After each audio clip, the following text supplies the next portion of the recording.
Kepolisian Negara Republik Indonesia terus memperbaiki diri dan memberikan pengabdian terbaik untuk Negara Kesatuan Republik Indonesia.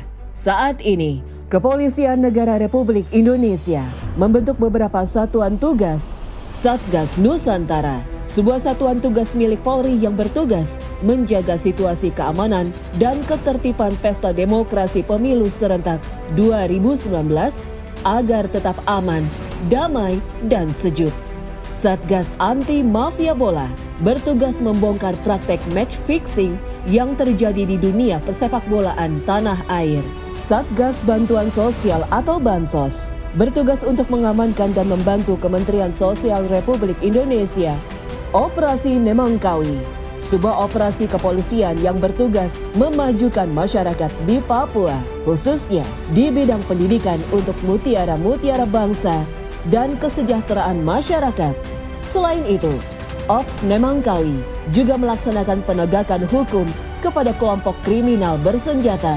Dalam penguatan organisasi pada tahun 2019, Polri meningkatkan tipologi 2 Polda tipe B menjadi tipe A. Bencana alam menerjang Indonesia pada awal tahun 2019, yakni bencana alam longsor di Sukabumi dan banjir di Provinsi Banten.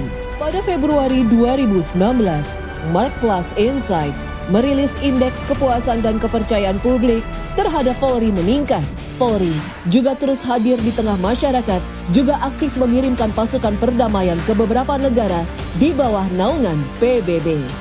Kapolda Metro Jaya dan Pangdam 5 Jayakarta memimpin langsung apel patroli skala besar dalam rangka menjamin keamanan masyarakat sampai ke TPS. Tak hanya di ibu kota, apel gelar pasukan ini pun serentak digelar di seluruh wilayah yang ada di Indonesia. Polri kembali berduka. Sebanyak 38 prajurit Bayangkara harus gugur selama mengawal dan menjaga keamanan Pesta Demokrasi 2019. Polri terus menyiagakan personelnya untuk mengawal Pesta Demokrasi.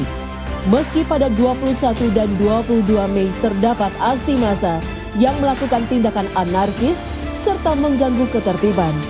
Pada Juni 2019, prestasi Polri terus terukir. Ini dibuktikan saat Direktorat Tindak Pidana Korupsi Bareskrim Polri berhasil mengungkap kasus korupsi pengadaan bahan bakar minyak jenis high speed diesel di PT PLN Persero.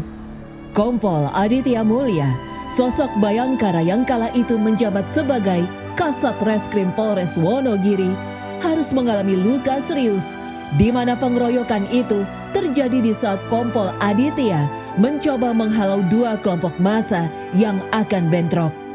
Juli 2019, Polri merayakan hari ulang tahun Bayangkara yang ke-73. Presiden Republik Indonesia Insinyur Haji Joko Widodo memberikan apresiasi kepada Polri yang dinilai berhasil mengamankan pemilu serentak 2019. Keberhasilan jajaran Polri juga ditunjukkan Polres Metro Jakarta Barat yang meraih penghargaan dari Drug Enforcement Administration Amerika Serikat. Berkat kinerja Polri saat ini, survei Litbang Kompas merilis kinerja kepolisian dengan indeks kepuasan sebesar 70,8%. Kemudian, indeks citra positif polisi saat ini sebesar 71,2%. Komisi Pemilihan Umum Republik Indonesia memberikan apresiasi kepada Polri. Apresiasi ini diberikan berkat kesuksesan dan kelancaran pemilu serentak 2019. Polri juga berhasil mengamankan agenda pemecahan 3 rekor dunia selam Guinness World Records di Manado, Sulawesi Utara. Menjaga Kamtibmas Republik Indonesia pun tak luput dari bahaya. Ibda Anumerta Erwin, sosok Bayangkara yang harus gugur saat mengamankan aksi demonstrasi di Cianjur, Jawa Barat. Kapolri bersama Panglima TNI melaksanakan kunjungan kerja ke bumi Cendrawasih. Dengan pendekatan, dialog dengan para tokoh masyarakat, agama, dan adat, Polri pun akhirnya berhasil mengendalikan betul situasi Papua agar tetap kondusif. Komisaris Jenderal Polisi Dr. Andes Idam Aziz MSI lolos melalui tahapan uji kepatutan dan kelayakan atau fit and proper test, menghadirkan 7 program prioritas penguatan Polri yang promotor menuju Indonesia Maju, di mana program ini mengacu pada visi dan misi Presiden Republik Indonesia.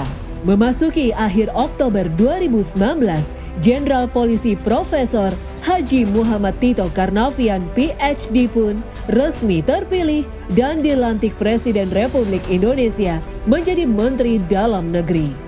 Komjen Polisi Dr. Andes Idam Aziz MSI akhirnya resmi dilantik Presiden Republik Indonesia menjadi Kapolri menggantikan Jenderal Polisi Profesor Haji Muhammad Tito Karnavian PhD.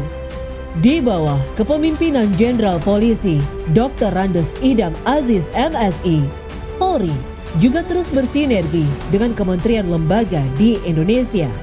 Hal ini dibuktikan Polri bersama Direktorat Bea dan Cukai Kementerian Keuangan Republik Indonesia yang berhasil membongkar kasus penyelundupan motor dan mobil mewah di tanah air pada Desember 2019.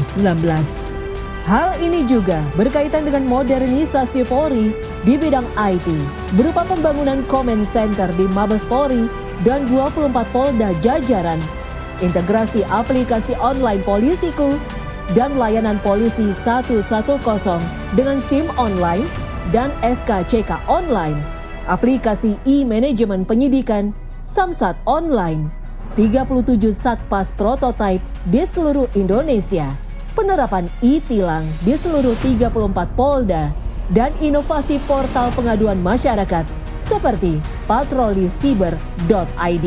Selain membahas inovasi, juga tercatat sukses dalam capaian bidang pembinaan, di mana 10 Satker Polri meraih predikat Zona Integritas Wilayah Birokrasi Bersih dan Melayani atau WBBM, dan 99 Satker meraih predikat Zona Integritas menuju Wilayah Bebas Korupsi atau WBK.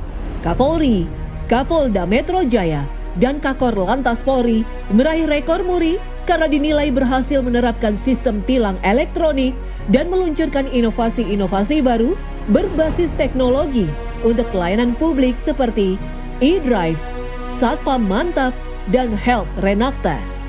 Polri berhasil mengungkap upaya penyelundupan 158 kg sabu ke Indonesia. Tak sampai di situ, perwira tinggi Polri pun terpilih untuk menduduki jabatan lembaga-lembaga penting di Indonesia.